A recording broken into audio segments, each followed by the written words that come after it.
नंद लाला भजो मुरली मनोहर नंद लाला भज गिरिधर गोविंद गोपाला भज गिरिधर गोविंद गोपाला भजो मुरली मनोहर नंद लाला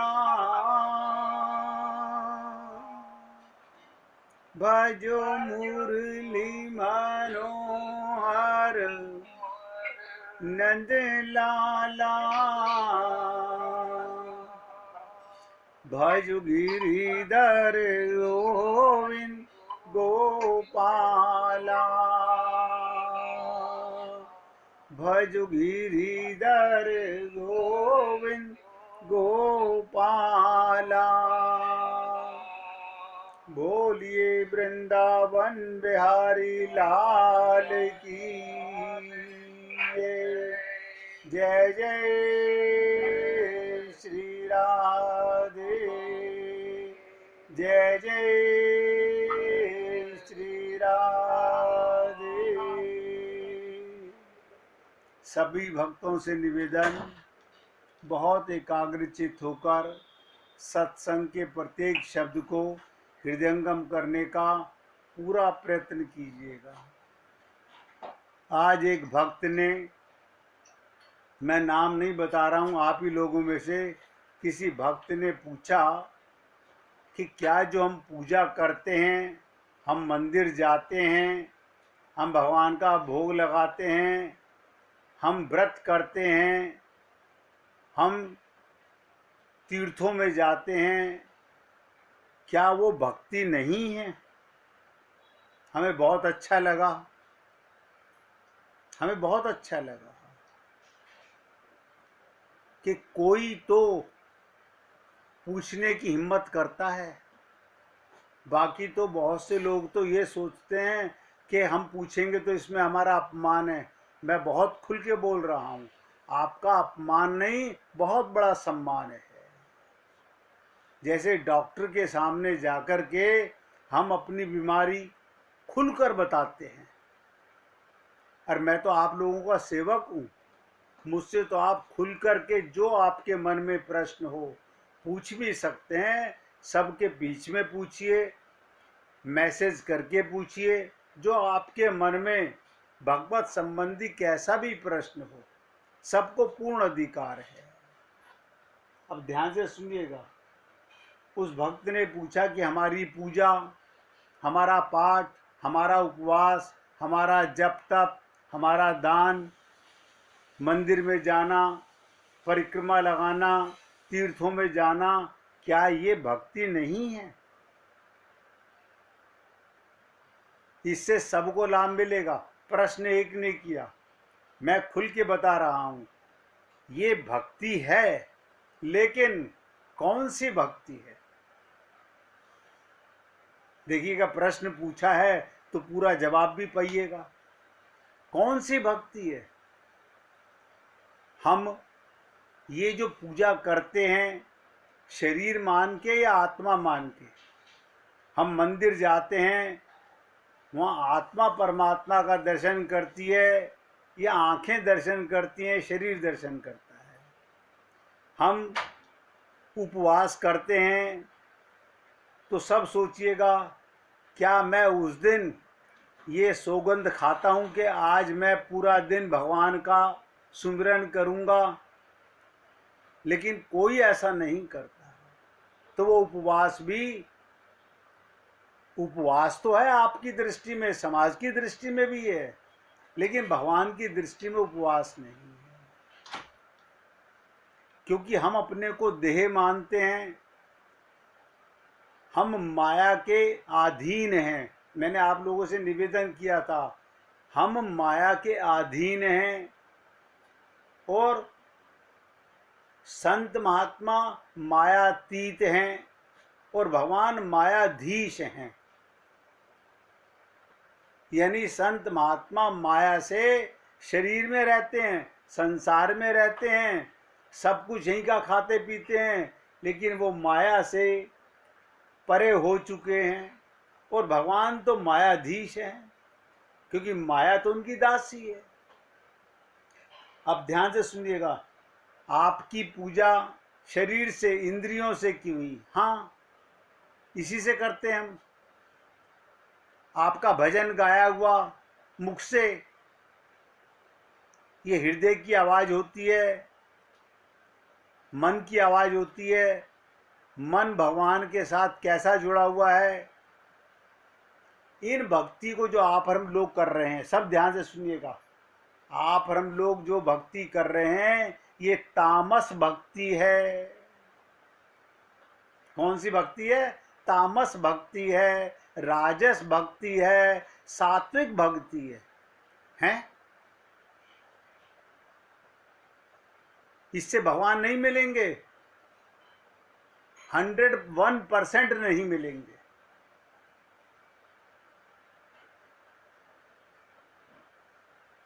नहीं मिलेंगे। मैं धोखे में क्यों रखूं आप लोगों को इस बात के लिए? क्योंकि हमें पता ही नहीं, हम तामस भक्ति कर रहे हैं। आप कहेंगे तामस भक्ति क्या होती है? हमने तो ये सुना था भक्ति भक्ति होती है। अभी सुन लीजिएगा, आपको पता है भगवान के यहाँ बैकुंठ लोक में भगवान के 2 पार्षद थे, जय और विजय। कहेंगे हाँ, ये तो हमें पता है। जय और विजय 2 पार्षद थे। उन्होंने क्या किया? भगवान के खिलाफ, देखिएगा, भगवान के लोक में रहते हुए आचरण किया। उनको भगवान ने सनकादिक परमहंसों से, चारों भैयाओं से श्राप कराया और 3 जन्मों तक उनको पृथ्वी पर राक्षस बन के आना पड़ा। अब एक एक शब्द पे ध्यान दीजिएगा। 2 भाई कौन कौन थे आपको पता होगा। एक का नाम था हिरण्याक्ष और एक का नाम था हिरण्यकश्यपु। हिरण्याक्ष बहुत ज्यादा शक्तिशाली था, उसको भगवान ने उसका वध किया। भगवान ही उसका वध करने आए। वध करने का मतलब उसका कल्याण करने के लिए। लेकिन उसके भाई को बहुत बुरा लगा, बहुत बुरा लगा कि विष्णु ने मेरे भाई का वध कर दिया, अब मैं विष्णु से बदला लूंगा, अब मैं विष्णु से बदला लूंगा। उसके लिए क्या किया? ऐसी तपस्या आज के जमाने में नहीं हो सकती है, सतयुग की बात है। हिरण्यकश्यपु ने एक अंगूठे के ऊपर खड़े होकर के तपस्या की, अन्न जल त्याग कर, वायु सेवन करके ब्रह्मा जी को प्रसन्न किया और क्या वरदान मांगा? आप सब जानते हो, कई बार सुन चुके हो। तो ये कौन सी भक्ति थी? भगवान विष्णु से बदला लेने की भावना। भक्ति तो थी, भक्ति तो थी, उपासना तो थी, लेकिन तामस भक्ति थी। देखिएगा, भगवान से ही बदला लेना चाह रहा है। आप और हम लोग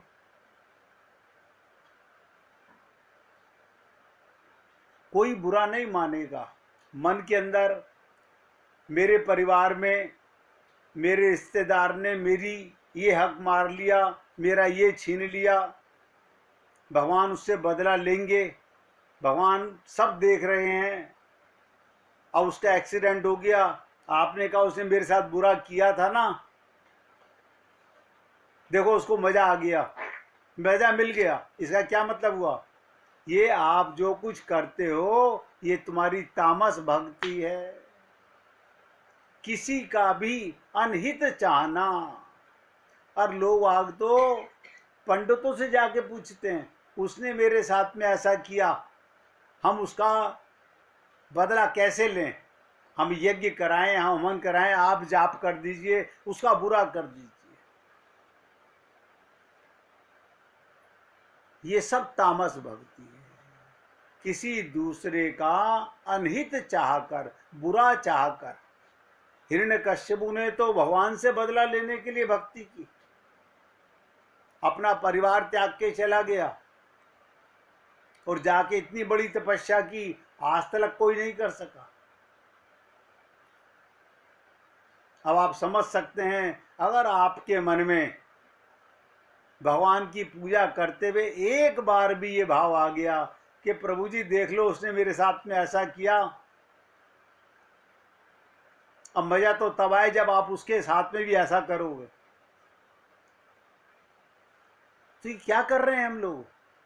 आप कहेंगे जाने अनजाने में तो हो जाता है। जाने अनजाने में नहीं, पूरे होश और हवाश में बुरा चाहते हैं। ये कारण क्या है? क्योंकि हमें आत्मज्ञान नहीं है।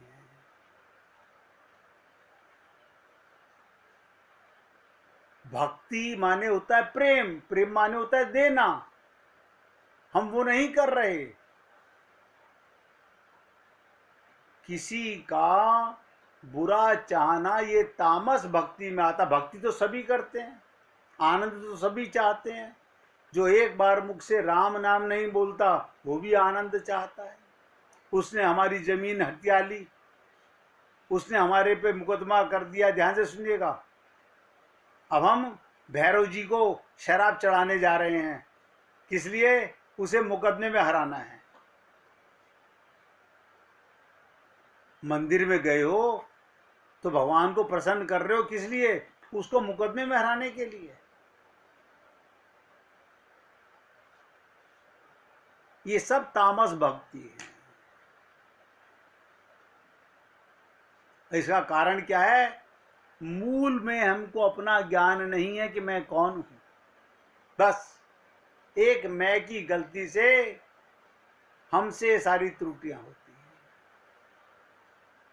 अरे आपको इतना बड़ा एग्जाम्पल दे रहा हूं हिरण्यकश्यपु का कि देखिएगा, भगवान विष्णु से युद्ध करना चाहता है और उससे पहले वरदान मांग रहा है अपनी सेफ्टी के लिए। जितने उसके पास बुद्धि में था सब कुछ मांग लिया। ना दिन में मरूं, ना रात को मरूं, ना किसी दानव से मरूं, ना मनुष्य से मरूं। सोचिएगा।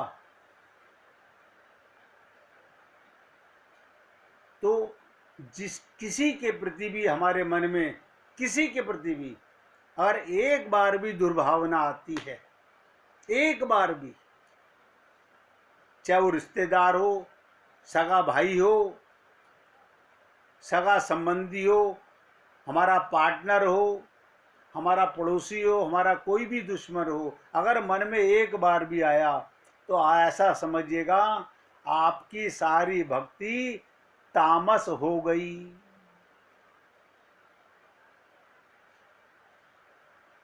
अब दूसरा समझ लीजिएगा,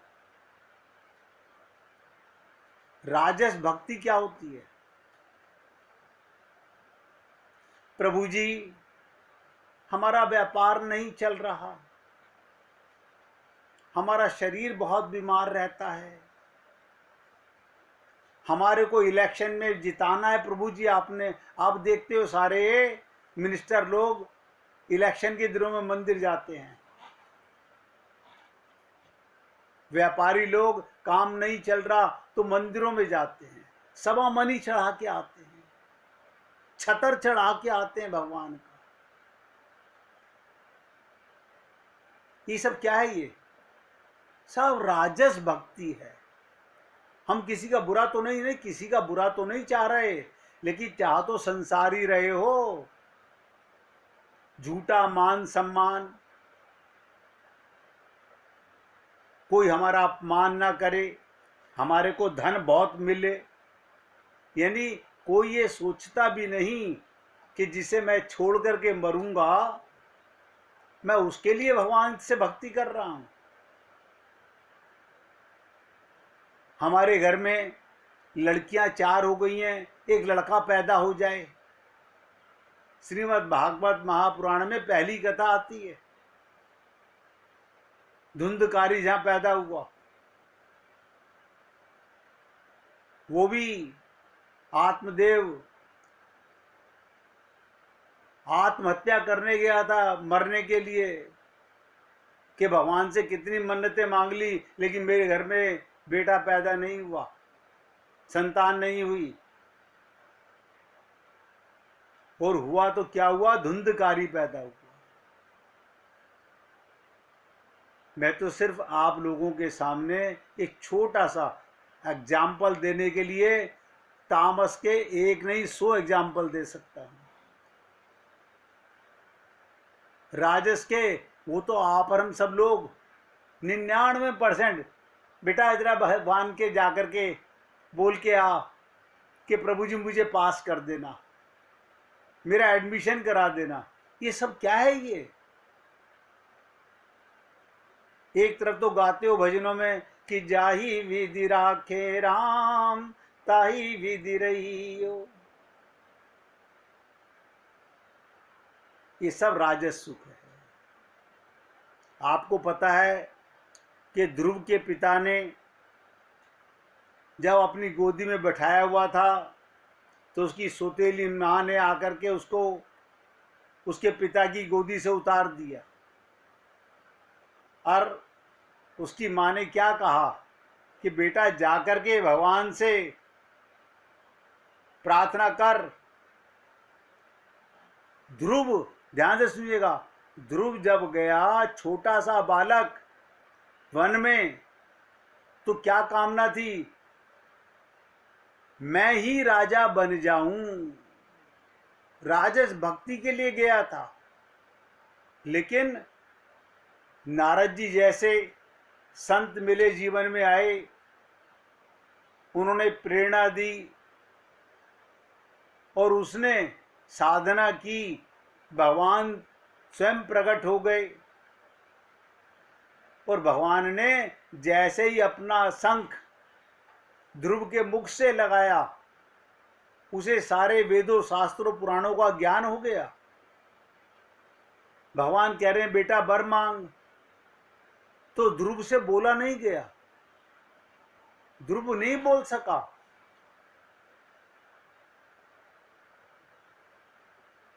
भगवान को पता था कि इसकी भक्ति में राजस भक्ति छुपी हुई है, ये राजा बनना चाहता है।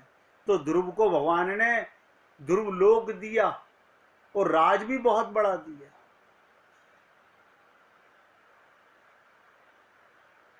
और सात्विक भक्ति, पूछिए,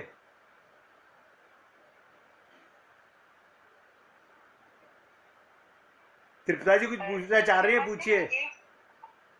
हाँ जी, मैं ये पूछना चाहती हूँ कि हमको ऐसे कभी सिखाया नहीं क्या? मानता हूँ, बिल्कुल ठीक कहा आपने। अभी मंदिर में जाते हैं, पंडित भी नहीं बोलते कि तुम आत्मा हो। वो तो जो बहुत सुंदर, आपने बहुत सुंदर कहा। आप बताइए, जिनको आप पंडित समझ रही हैं, वो तो एक नौकर है पूजा करने वाले, वो कोई संत महात्मा थोड़ी हैं। जिनको आप पंडित समझ रहे हो, वो तो एक नौकर है पूजा करने वाला। आप लोग उसको तनख्वाह देते हो और वो पूजा करता है भगवान की खाली, और उनको कोई ज्ञान नहीं, आत्मज्ञान उनको भी नहीं है। ये तो हम लोगों पे कृपा है संत महात्माओं की। लेकिन अब सुनिएगा, हम अब तक नहीं जानते थे, लेकिन अब तो तृप्ता जी आपको पता चल गया ना कि मैं आत्मा हूं। हाँ जी, हाँ जी। अब देखिएगा, कहते हैं जब जागो तब सवेरा। अब जब हमको आत्मज्ञान हो गया, तो इसका मतलब हमारा भ्रम, हमारा धोखा, हमारा अंधकार, ये मिट जाना चाहिए। जब हमको ये पता चल गया मैं शरीर नहीं हूँ, शरीर माया का है, पंच महाभूत का है, शरीर का जन्म होता है, शरीर की मृत्यु होती है। मैं तो अजन्मा हूं। मेरे कहने से नहीं, रामचरितमानस में, गीता में, भागवत में, सब तमाम ग्रंथों में भरा पड़ा हुआ है, ईश्वर अंश जीव अविनाशी। अरे जब हमको ये पता चल गया मैं अमृत से पुत्र हूं, परमात्मा का अंश हूं, जब पता चल गया, फिर ये मेरा पिता, ये किसका पिता है? ये शरीर का पिता है, शरीर की माता है। ये भी भगवान का स्वरूप है। लेकिन अब मांगन से मरना भला, मत मांगो कोई भीख। भगवान से कभी कुछ नहीं मांगना चाहिए। क्यों? वो देने वाला आपकी कमाई दिन रात दे रहा है। आप बताइए, आपकी आंख के अंदर देखने की शक्ति कौन दे रहा है? इस समय सत्संग आप सुन रहे हैं, ये सुनने की शक्ति कौन दे रहा है? क्या माताजी आ रही हैं, पिताजी आ रहे हैं? वो 24 घंटे देता है। और देखिएगा विशेष चीज, ये सांस ये कौन दे रहा है? और अपने होने का प्रमाण दे रहा है। देखिएगा, परिवार के लोग तो अपना होने का फर्ज अदा करते हैं, बताते हैं मैं हूं तुम्हारा, ये कोई कुछ नहीं करता। भगवान ही सबके अंदर बैठ के करता है। माता बच्चों को पाल रही है, उसमें भी भगवान बैठा हुआ है। पिता कमा के ला रहा है, उसमें भी भगवान बैठा हुआ है। हम लोगों ने ये भ्रम पाल लिया। और आपने जो बात कही कि हमें किसी ने बताया नहीं, तो कोई बात नहीं, हमें अब पता चल गया। अभी तो जीवन के दिन बहुत बाकी हैं। और जब ज्ञान हो गया, अब जो पूजा है उसमें तामस भक्ति नहीं होनी चाहिए, राजस भक्ति नहीं होनी चाहिए। लेकिन सोचिएगा, अभी भी जब मैं बार बार बोलता हूं कि जो हम उपवास करते हैं, मेरे शब्द होते हैं ना, उप माने करीब, वास माने रहना। मैं 24 घंटे, अरे आपका तो उपवास हर दिन हो रहा है। क्यों? ध्यान में रखना सदा, भगवान रहते साथ में। पता, इतनी सी बात है। मैंने तो कभी एक बार भी नहीं कहा कि आप राम राम की माला जपिए, गोविंद गोविंद बोलिए। अरे सांसों में, सांसों में भगवान का ध्यान। जैसे आप स्वयं को नहीं भूलते, ऐसे अपने साथ ये दो हंसों का जोड़ा है, आत्मा और परमात्मा का। परमात्मा हमसे कभी दूर हो नहीं सकता, आत्मा परमात्मा के बिना रह नहीं सकती। इतना ज्ञान होने के बाद आपकी भक्ति, उसे कहते हैं निर्गुणा भक्ति, प्रेमा भक्ति।